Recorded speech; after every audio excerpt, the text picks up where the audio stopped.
Hey there, I hope you enjoyed this story, Amelia and Eleanor. We're moving into looking at fiction and using the illustrations in fiction the same way we use text features in nonfiction. So when an author writes a book and includes illustrations, the author and the illustrator mean for you to use the pictures and the text together to gain meaning. So we're going to look at a fiction story here to see if we can gain some extra meaning by combining the illustration and the text. Okay, so the first thing we want to do, just like in nonfiction, is look at the picture and see what we notice. So I chose this image from Amelia and Eleanor. There were so many good pictures in that story that we probably could choose more. But we're going to choose this one because I think that we gain a lot of meaning from this illustration and the text on this page. So one thing that I notice is that Amelia's eyes are open, but the other's eyes are closed. Okay, so that's one thing that I notice. Her hand is up in the air, and there's stars. And I know they're at the dinner table. You can see that they're at the dinner table, but there's stars and clouds. So those are the things I noticed in the picture. So I'm going to go over here and I'm going to type in, they are at the dinner table.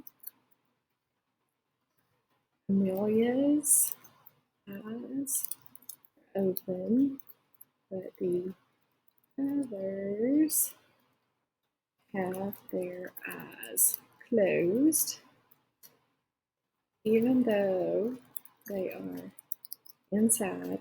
There are stars and clouds. Amelia's hand is in the air. So those are the things I noticed from the illustration. So I'll make a few corrections here so that it looks nice. Okay, now I'm going to go back and read the text just like we do in nonfiction. It says, everyone at the table leaned closer to hear. Very few people in the whole world had ever flown at night. Amelia was one of them. I'm going to go add that before we go further. So I'm going to say they leaned in. Amelia was one of the only people to fly at night. Okay, let's go back. And it says Amelia's eyes sparkled, and then she says the stars glitter about and seem close enough to touch. Okay, so I'm going to say Amelia's eyes sparkled, and she described the stars in the sky. Mistyped sparkled there, huh? Let me see. What did she say about the stars in the sky? Because I forgot. They seem close enough to touch, right? Okay, so those are the things that I noticed when I read the text and when I looked at the picture, okay? So what that makes me think, the deeper understanding that I gained by looking at that picture and the text, is that Amelia can visualize the sky at night.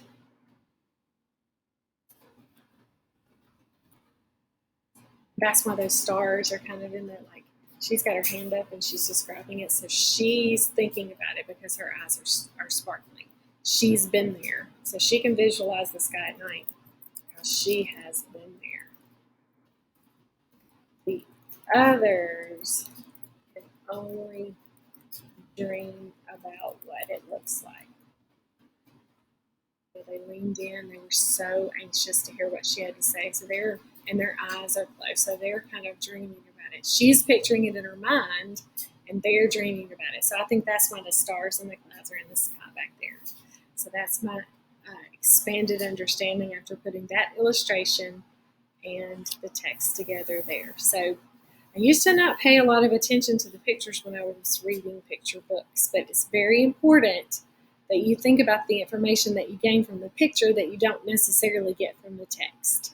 So I think that those stars and the clouds in the background were a big clue, and her hand being up in the air, those were big clues that gave us more meaning for that page in the text. And there are a lot more on the other pages too. So pay attention to the pictures and the text and how they go together. All right. Keep up the good work.